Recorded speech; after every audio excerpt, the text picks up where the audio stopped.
വികസന മുന്നേറ്റ ജാഥ നവംബർ 1-നാണ് വടക്കേ അറ്റം മഞ്ചേശ്വരം മണ്ഡലത്തിലെ കുമ്പളയിൽ നിന്ന് ആരംഭിച്ചു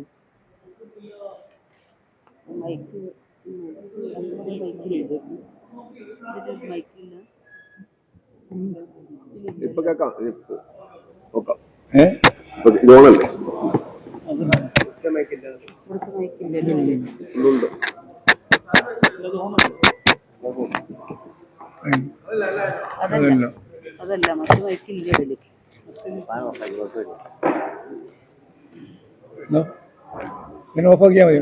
പറയുമ്പോൾ കേൾക്കുമോ? ഇല്ല, കേൾക്കില്ലേ? കേൾക്കുന്നു.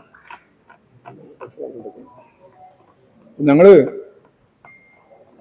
47 അസംബ്ലി നിയോജക മണ്ഡലങ്ങൾ ഇതിനകം തന്നെ ഈ ജാഥ സഞ്ചരിച്ച് കഴിഞ്ഞു. ഇനി ഒരു കേന്ദ്രം കൂടിയാണ്, എടപ്പാളിലുള്ള സ്വീകരണ കേന്ദ്രം കൂടിയാണ് മലപ്പുറം ജില്ലയിൽ തവനൂർ മണ്ഡലത്തിൻ്റെ ഭാഗമായിട്ട് ബാക്കിയുള്ളത്. അത് കഴിഞ്ഞാൽ 12 മണ്ഡലങ്ങൾ പാലക്കാട് ജില്ലയിലാണ്. അപ്പോൾ ഇന്ന് ഉച്ചയ്ക്ക് ശേഷം പാലക്കാട് പ്രവേശിച്ച് അവിടെ 16-ാം തീയതി വൈകുന്നേരം സമാപിക്കും. വലിയ ജനകീയമായ ഒരു മുന്നേറ്റം തന്നെ സൃഷ്ടിക്കാൻ എല്ലാ കേന്ദ്രങ്ങളിലും, ഞങ്ങൾ ജയിച്ച മണ്ഡലമായാലും തോറ്റ മണ്ഡലമായാലും എല്ലാ മണ്ഡലത്തിലും വ്യത്യാസമില്ലാത്ത രീതിയിൽ വലിയ ജനകീയ മുന്നേറ്റം സൃഷ്ടിക്കാൻ കഴിഞ്ഞിട്ടുണ്ട്. ഒരു തുടർ ഭരണം ജനങ്ങൾ ആഗ്രഹിക്കുന്നു എന്നതാണ് ഇതിൽ നിന്ന് വ്യക്തമാകുന്ന കാര്യം. നവകേരള മാർച്ച് തുടങ്ങിയതിന് ശേഷം കേരളത്തിൻ്റെ വികസന പ്രവർത്തനവുമായിട്ട് ബന്ധപ്പെട്ട് കിഫ്ബി ഞങ്ങൾ ജാഥ തുടങ്ങുമ്പോൾ 96,000 കോടി രൂപയായിരുന്നു അവരുടെ നിക്ഷേപത്തിൻ്റെ ഭാഗമായിട്ട് ചൂണ്ടിക്കാണിച്ചിരുന്നു. ഇന്നിപ്പോൾ 1,10,000 കോടി രൂപയുടെ നിക്ഷേപത്തിലേക്ക് എത്തിയിരിക്കുന്നു എന്നുള്ളതാണ് പുതിയ വാർത്ത. എന്ന് പറഞ്ഞാൽ ശബരിപാത കൂടി 1,900 കോടി ശബരിപാതക്ക് കിഫ്ബി തന്നെയാണ് പണം നൽകുന്നത്. അതുപോലെ തന്നെ മറ്റ് റോഡ് വികസന പദ്ധതി കൂടി ചേർന്ന് 1,10,000 കോടി രൂപയുടെ പ്രൊജക്റ്റ് അംഗീകരിച്ചു എന്ന ആവേശകരമായ വാർത്ത നമ്മളിന്ന് കാണുകയാണ്. കേന്ദ്ര ഗവൺമെൻറ്റിൻ്റെയും അവരുടെ സാമ്പത്തിക പ്രതിരോധത്തെയും മറികടക്കാൻ കേരളത്തിൻ്റെ പരിമിതമായ സാമ്പത്തിക സ്ഥിതി കൊണ്ട് മാത്രം സാധിക്കില്ല എന്നുള്ളതുകൊണ്ടാണ് ഭാവനാപൂർവം കിഫ്ബിയെ നമ്മൾ ഉപയോഗിച്ചത്. അത് വൻ മുന്നേറ്റം സൃഷ്ടിക്കുന്നു, ലോകത്തിന് മാതൃകയായിട്ട് എന്നുള്ളതാണ് കാണാൻ കഴിയുന്ന വസ്തുത. നവകേരള യഥാർത്ഥത്തിൽ രൂപം കൊള്ളുന്നതിൻ്റെ ഭാഗമായിട്ട് ഒരു നഗര നയം കേരള ഗവൺമെൻറ് മന്ത്രിസഭ അംഗീകരിച്ചിരിക്കുകയാണ്. രാജ്യത്ത് നഗര നയം രൂപീകരിക്കുന്ന ആദ്യത്തെ സംസ്ഥാനം കേരളമാണ്. നഗരങ്ങളും ഗ്രാമങ്ങളും തമ്മിൽ വേർതിരിവില്ലാത്ത രീതിയിൽ നഗര ഗ്രാമ വികസനം നടന്നുകൊണ്ടിരിക്കുന്ന കേരളത്തിൽ അടുത്ത 25 വർഷക്കാലത്തേക്കുള്ള വികസനം മുന്നിൽ കണ്ടുകൊണ്ടാണ് നഗരനയത്തിന് രൂപം നൽകിയിട്ടുള്ളത്. നഗരവൽക്കരണം ഉയർത്തുന്ന വെല്ലുവിളികളെ നേരിടുവാനുള്ള പുത്തൻ വഴികളും നിർദ്ദേശങ്ങളും കൃത്യമായിട്ട് കൈകാര്യം ചെയ്യാൻ നമുക്ക് സാധിക്കണം. സാധ്യതകളെ പരമാവധി ഉപയോഗപ്പെടുത്താനും അതിനടിസ്ഥാനപ്പെടുത്തി നമുക്കെങ്ങനെ കേരളത്തിൻ്റെ പൊതുവായ നഗരവൽക്കരണ പ്രക്രിയയിലുള്ള ഇടപെടൽ ഫലപ്രദമാക്കാം. മുനിസിപ്പൽ ബോണ്ടും മെട്രോപൊളിറ്റൻ പ്ലാനിംഗ് കമ്മിറ്റിയും കാലാവസ്ഥാ വ്യതിയാനത്തെ മുന്നിൽ കണ്ടുകൊണ്ടുള്ള വിവിധ നിർദ്ദേശങ്ങളുമെല്ലാം ഭാവി കേരളത്തിന് ദിശാബോധം നൽകുന്ന ഒന്നായിരിക്കുമെന്ന കാര്യത്തിൽ സംശയമില്ല. നവകേരള നിർമ്മാണത്തിനുള്ള വളരെ ശ്രദ്ധേയമായൊരു ചുവടുവെപ്പാണ് നഗരനയം കൊണ്ട് ഉദ്ദേശിക്കുന്നത്. ഇന്നൊരു പത്രം ഈ നയത്തിനു പിന്നിൽ CPM ഇടപെടലാണ് എന്ന് തദ്ദേശ തെരഞ്ഞെടുപ്പിൽ നഗരങ്ങളിൽ വോട്ട് കുറഞ്ഞതുകൊണ്ടാണ് ഈ നയം തയ്യാറാക്കിയത് എന്നും എഴുതുന്ന സ്ഥിതി ഉണ്ടായിട്ടുണ്ട്. പിന്നെ ഇത് CPM കേന്ദ്ര കമ്മിറ്റിയുടെ കണ്ടെത്തലുകളും നിർദ്ദേശങ്ങളുമാണ് എന്നൊക്കെയാണ് പറയുന്നത്. കേരളത്തിൽ എത്രയോ കാലമായി ഇതേക്കുറിച്ച് ചർച്ചകൾ നടക്കുകയായിരുന്നു. നഗര നയ കമ്മീഷനെ സർക്കാർ വർഷങ്ങൾക്ക് മുമ്പേ നിശ്ചയിച്ചതാണ്. അവർ അതിനുശേഷം ഇടക്കാല റിപ്പോർട്ട് കൊടുത്തു, അന്തിമ റിപ്പോർട്ടും കൊടുക്കുകയുണ്ടായി. വലിയ പ്രാധാന്യത്തോടെ ഈ റിപ്പോർട്ട് കൊടുത്ത കാര്യം ഞാൻ ഈ പറഞ്ഞ പത്രം ഉൾപ്പെടെ റിപ്പോർട്ട് ചെയ്തിട്ടുള്ളതാണ്. അതിനെ തുടർന്ന് പൊതുജനങ്ങളുമായും വിദഗ്ധരുമായും ജനപ്രതിനിധികളുമായും എല്ലാം ചർച്ച ചെയ്തു. അന്താരാഷ്ട്ര അർബൻ കോൺക്ലേവ് കൊച്ചിയിൽ സംഘടിപ്പിച്ചു. ഇതിൻ്റെ എല്ലാം അടിസ്ഥാനത്തിൽ തയ്യാറാക്കിയ സമഗ്രമായ നയമാണ് ഇങ്ങനെ CPM സെൻട്രൽ കമ്മിറ്റിയും സംസ്ഥാന കമ്മിറ്റിയും നിർദ്ദേശിച്ചതനുസരിച്ച് അതും നഗരസഭയിൽ തോറ്റതിനെ തുടർന്ന് ഒരു നയമായി രൂപപ്പെടുത്തുകയാണ് എന്ന് പറയുന്നത്. ഇത് സമഗ്രമായ, ഞാൻ നേരത്തെ പറഞ്ഞ വിവിധ മേഖലകളിൽ ചർച്ച ചെയ്ത് കമ്മീഷൻ്റെ തന്നെ റിപ്പോർട്ടിൻ്റെ മേലെ വന്ന അഭിപ്രായങ്ങൾ കൂടി കണക്കിലെടുത്ത് യഥാർത്ഥത്തിൽ തയ്യാറാക്കിയിട്ടുള്ള കമ്മീഷനാണ്. ജനങ്ങളെ തെറ്റിദ്ധരിപ്പിക്കാൻ വേണ്ടി UDFൻ്റെ മുഖപത്രം പോലെ ഇതും ഈ വാർത്തയും തെറ്റായ രീതിയിൽ അവലോകനം ചെയ്യപ്പെട്ടു എന്നുള്ളതാണ് അത് സംബന്ധിച്ച് പറയാനുള്ളത്. അതായത് തദ്ദേശ സ്വയംഭരണ സ്ഥാപനത്തിലെ നഗരസഭകളിൽ തോറ്റു എന്ന് അവർ പറയുന്ന ഈ പ്രശ്നം വരുന്നതിനും എത്രയോ മുമ്പ് ഈ കാര്യങ്ങളെ സംബന്ധിച്ചെല്ലാമുള്ള ചർച്ചകൾ നടന്നു കഴിഞ്ഞതാണ് എന്നുള്ളതാണ് പറയാനുള്ളത്. ഇപ്പോൾ നമ്മുടെ കേരളത്തിലുടനീളം പാഠപുസ്തകം മുൻകൂട്ടി കൊടുക്കുന്നതുമായിട്ട് ബന്ധപ്പെട്ട പ്രശ്നം ചർച്ച ചെയ്യുകയാണ്. നമ്മുടെ മുൻകൂട്ടി കൊടുക്കുന്നത് ഒരു അപരാധമാണെന്ന നിലയിലാണ് UDF പറയുന്നത്.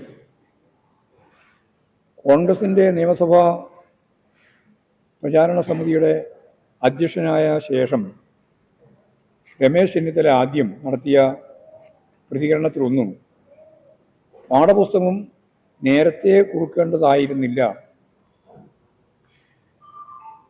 UDFൻ്റെ പൊതു നിലപാട് ഇതിനെതിരാണ് എന്ന് പറഞ്ഞാൽ കൊടുക്കുന്നതിനെതിരാണ് എന്നാണ്. പാഠപുസ്തകം സമയത്ത് കൊടുക്കുന്നത് യഥാർത്ഥത്തിൽ കുട്ടികൾക്ക് കൃത്യമായിട്ട് പഠിക്കാൻ സൗകര്യം നൽകുന്ന ഒന്ന് തന്നെയാണ്. അതിപ്പോൾ 9ാം ക്ലാസ് തീരാതെ 10ാം ക്ലാസ്സിൻ്റെ പുസ്തകം എന്തിനാണ് കൊടുക്കുന്നത് എന്നാണ് ചോദ്യം. ഇപ്പോൾ കേരളത്തിലാണെങ്കിൽ 9ാം ക്ലാസ്സും വരെ എല്ലാ കുട്ടികളും പാസ്സാകുന്നതാണ്. അപ്പോൾ തോറ്റോ ജയിച്ചോ എന്നുള്ളത് അറിയുന്ന കാര്യങ്ങൾ എന്താണെന്ന് മനസ്സിലാവാതെ വെറുതെ ഇങ്ങനെ ഓരോന്നും പറഞ്ഞുകൊണ്ടിരിക്കുന്നു എന്നുള്ളതാണ് നമ്മുടെ മുമ്പിലുള്ള ചിത്രം. അതുകൊണ്ട് മുമ്പ് ഓണം നേരത്തെ വന്നതുകൊണ്ട് പുസ്തകം ഓണപരീക്ഷയ്ക്ക് കൊടുക്കാൻ പറ്റിയിട്ടില്ല എന്ന് പറഞ്ഞ മന്ത്രിയുടെ നാടാണ് UDF-ൻ്റെ കാലത്തെ കേരളത്തിൻ്റെ ഒരു അവസ്ഥ. മാത്രമല്ല, കുട്ടികൾക്ക് പരീക്ഷ കഴിഞ്ഞപ്പോഴും പുസ്തകം കൊടുക്കാൻ പറ്റിയിട്ടില്ല. ഫോട്ടോസ്റ്റാറ്റ് പുസ്തകമാണ് നിരവധി കുട്ടികൾ അന്ന് പഠിച്ചിരുന്നത്. അപ്പോൾ ഇതെല്ലാം നമ്മൾ കൃത്യമായിട്ട് മനസ്സിലാക്കി കാര്യങ്ങൾ പറയുന്നതിന് പകരം രമേശ് ചെന്നിത്തല ഇങ്ങനെ പറഞ്ഞപ്പോൾ വി ഡി സതീശനൊന്നും പറയാതിരിക്കാൻ പറ്റില്ല എന്നുള്ളതുകൊണ്ട് അദ്ദേഹം പറഞ്ഞുകൊണ്ടിരിക്കുന്നത് മുഴുവൻ നുണയാണല്ലോ. നുണ പറഞ്ഞുകൊണ്ടിരിക്കുന്നതിൻ്റെ ഭാഗമായിട്ട് ഒരു കാര്യം കൂടി നുണ കൂടി പറഞ്ഞിരിക്കുകയാണ്. അത് UDF-ൻ്റെ കാലത്ത് പാഠപുസ്തകങ്ങൾ ഒരു പ്രാവശ്യം മാത്രമേ, ഒരു തവണ മാത്രമേ മുടങ്ങിയിട്ടുള്ളൂ എന്നാണ് അദ്ദേഹം പറയുന്നത്. ഒരു തവണ മാത്രമല്ല, എല്ലാ തവണയും മുടങ്ങിയിരുന്നു എന്നുള്ളതാണ് വസ്തുത. എന്നിട്ടാണ് കോൺഗ്രസിൻ്റെ മുഖപത്രത്തിന് പോലും മുഖപ്രസംഗം എഴുതേണ്ടി വന്നിട്ടുള്ളത്. അപ്പോൾ അത് അദ്ദേഹം മറന്ന് പുതിയ രീതിയിൽ അതിനെ കൈകാര്യം ചെയ്യാൻ ശ്രമിക്കുകയാണ്. അപ്പോൾ പച്ചക്കള്ളം വീണ്ടും പറഞ്ഞ് ജനങ്ങളെ പറ്റിക്കാനാണ് പ്രതിപക്ഷ നേതാവ് ശ്രമിക്കുന്നത്.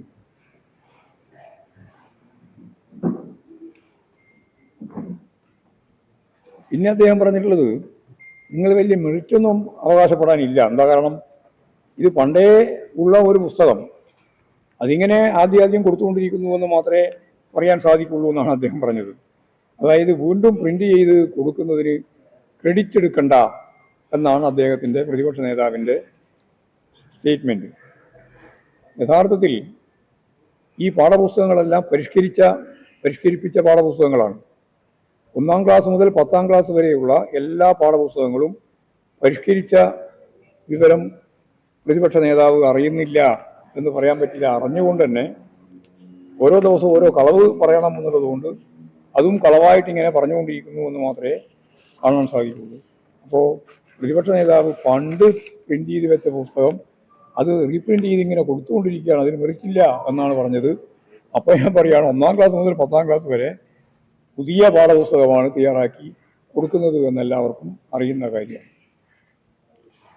പിന്നെ ശബരിമല പ്രശ്നം സംബന്ധിച്ച് CBI അന്വേഷണം ആവശ്യപ്പെട്ടുകൊണ്ടുള്ള ഹൈക്കോടതിയിൽ നടക്കുന്ന വളരെ പ്രധാനപ്പെട്ട കേസ് കോടതി ഓരോ പ്രാവശ്യവും ശക്തിയായ രീതിയിൽ അതിനെ എതിർത്ത് നിലപാട് വ്യക്തമായിക്കൊണ്ടിരിക്കുകയാണ്. കഴിഞ്ഞ പ്രാവശ്യം പറഞ്ഞത്, നിങ്ങൾ എന്തിനാണ് CBI വേണം, അന്വേഷിക്കണമെന്ന് പറയുന്നത്? SIT അന്വേഷണം തൃപ്തികരമായി നടക്കുകയാണ്. നിങ്ങൾക്ക് SIT അന്വേഷണം ഫലപ്രദമായി നടക്കുമെന്ന് വിശ്വസിച്ചുകൂടെ?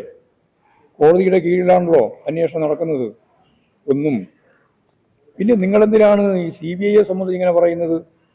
CBIയിലുള്ള ഉദ്യോഗസ്ഥന്മാരെന്ന് പറയുന്നത് സംസ്ഥാന പോലീസിലെ ഡെപ്യൂട്ടേഷനിൽ പോയ ഉദ്യോഗസ്ഥന്മാർ തന്നെയല്ലേ. ഇനി എന്താണ് അതിൻ്റെ അകത്ത് വ്യത്യാസം വരുന്നത് എന്ന് കഴിഞ്ഞ പ്രാവശ്യം ചോദിച്ചു. ഇന്നലെ ചോദിച്ചത് കുറച്ചും കൂടി കടുപ്പിച്ചാണ്. കോടതി ചോദിച്ചു, നിങ്ങൾ CBI അന്വേഷണമാണെന്ന് പറയാണ്. നിങ്ങൾ ഈ അടുത്ത കാലത്ത് ഒരു 5 CBI കേസ് കൈകാര്യം ചെയ്തത് സംബന്ധിച്ച് എന്തെങ്കിലും ഒരു നേട്ടം നേടിയതായി പറയാൻ സാധിക്കുമോ എന്ന് ചോദിച്ചോളൂ. 5 കേസെങ്കിലും നിങ്ങൾക്ക് പറയാൻ പറ്റുമോ? നമ്മളെല്ലാം മനസ്സിൽ ഈ CBI കേസ് മമ്മൂട്ടി കേസാണ്. സിനിമയിലെ CBI കേസിൻ്റെ ഭാഗമായിട്ടാണല്ലോ CBI 1, 2 നിലം വന്നേ മമ്മൂട്ടി നായകനായിട്ട് ഡയറിക്കുറിപ്പ്. അമ്മാതിരി കേസിനെ പറ്റിയാണ് ഇവർ ധരിച്ചു വെച്ചിട്ടുള്ളത്. അപ്പോൾ കോടതി ചോദിക്കുകയാണ്, നിങ്ങൾ 5 കേസ് പറ, ഇത് കുറ്റം തെളിയിക്കുന്നതിന് വേണ്ടി നിലപാട് സ്വീകരിച്ച ഏതെങ്കിലും ഒരു 5 കേസ് CBIനെ പറ്റി പറ എന്ന് ഇന്നലെ പറഞ്ഞിരിക്കുകയാണ്. അപ്പോൾ ഒന്നും പറയാനില്ല, വെറുതെ ഇങ്ങനെ പറഞ്ഞുകൊണ്ടിരിക്കുക, കേസ് എന്നും പറഞ്ഞിട്ട് നടക്കുക. അതായത് പ്രതിപക്ഷ നേതാവാണ് ആദ്യം CBI അന്വേഷണം വേണമെന്ന് പറഞ്ഞത്. പിന്നെ രാജീവ് ചന്ദ്രശേഖരൻ കേസ് പോയി, അതിൻ്റെ ഒപ്പം തന്നെ തന്ത്രി സമാജവും പോയി, അതോടൊപ്പം തന്നെ നേരത്തെ പറഞ്ഞതുപോലെ ക്ഷേത്ര സംരക്ഷണ സമിതിക്കാരും പോയി കേസിന്. ഇവരെല്ലാം പോയപ്പോൾ ആ കേസെല്ലാം കൂടി ചേർത്തിട്ടാണ് ഇപ്പോൾ പരിശോധിച്ചുകൊണ്ടിരിക്കുന്നത്. പരിശോധിക്കുന്ന 2 ഘട്ടത്തിലാണ്. നിങ്ങൾ എന്തിനാണ് SITയെ അപമതിക്കുന്നത്? അവർ നല്ല രീതിയിൽ കേസ് നടത്തിക്കൊണ്ടിരിക്കുകയാണ്. CBI അന്വേഷിക്കുന്ന പോലെ തന്നെ ഫലപ്രദമാണ് എന്ന കാര്യം നിങ്ങൾക്ക് എന്താ മനസ്സിലാക്കാനാവാത്തത് എന്ന് കോടതി ചോദിക്കുന്ന സ്ഥിതിയിലേക്ക് കാര്യങ്ങൾ എത്തിയിരിക്കുന്നു. ഇതാണ് പൊതുവായിട്ട് ഇന്ന് പറയാനുള്ള കാര്യം.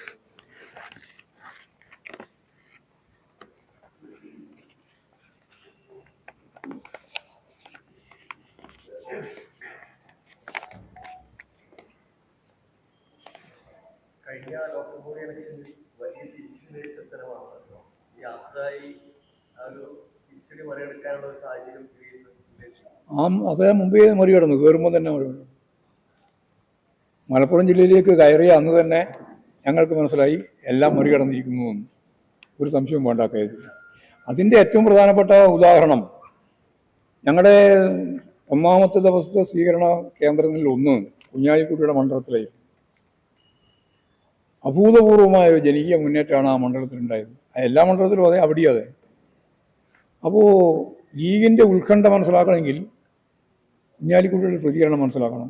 കുഞ്ഞാലിക്കുട്ടി പറഞ്ഞത് നിങ്ങൾക്ക് ആരെങ്കിലും നിങ്ങളുടെ മനസ്സിലുണ്ടോ ഇത് ബംഗാളികളാണെന്നാണ്? അതോടുകൂടി തീർന്നില്ലേ? ഈ സ്വീകരണത്തിൽ പങ്കെടുത്തവർ ബംഗാളികളാണ്. ഞാൻ പിന്നെ എല്ലാ യോഗത്തിലും ചോദിച്ചു ഇതിൽ ബംഗാളികൾ എത്രയാന്ന്. ഒരു ബംഗാളി പോലുമില്ല. അപ്പോൾ ലീഗ് ഉത്കണ്ഠപ്പെടുന്നതിൻ്റെ അടിസ്ഥാനം ഈ ജനകീയ മുന്നേറ്റം തന്നെയാണ്. അതാണ് കാര്യം.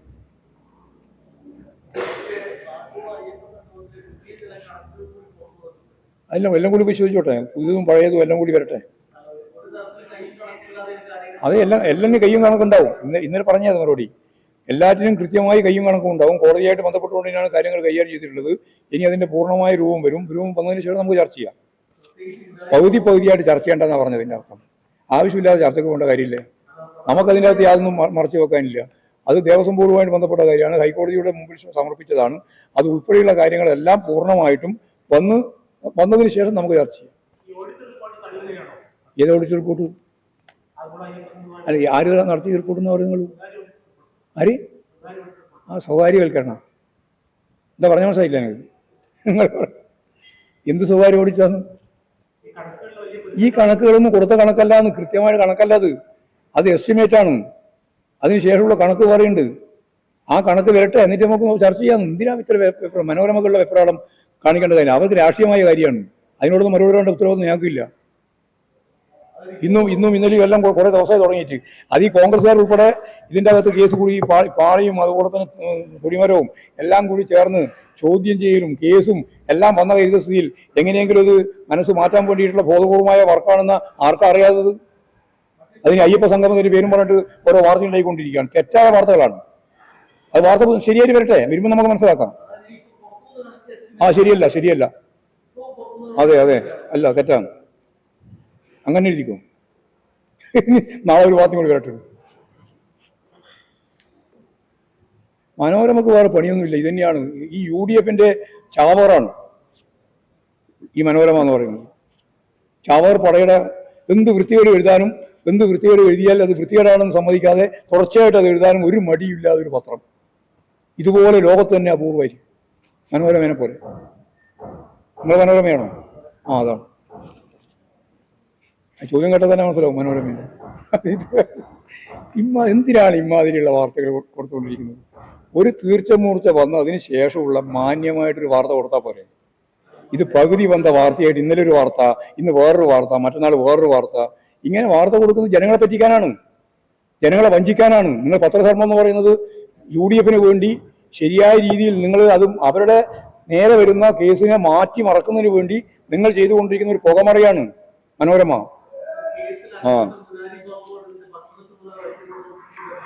എല്ലാം വരട്ടെ. ഞങ്ങൾക്ക് അതിൻ്റെ അതൊന്നും മൂടി വെക്കാനൊന്നുമില്ല. അത് അവിടെ നോക്കട്ടെ. കേസ് പ്രിയകളിൽ ഇവരെല്ലാം കേട്ടോ. ഇന്നൊരു മുരാരി ബാബുവിന് മുരാരി ബാബു ആരാന്ന് എല്ലാവർക്കും അറിയാലോ. ശരി.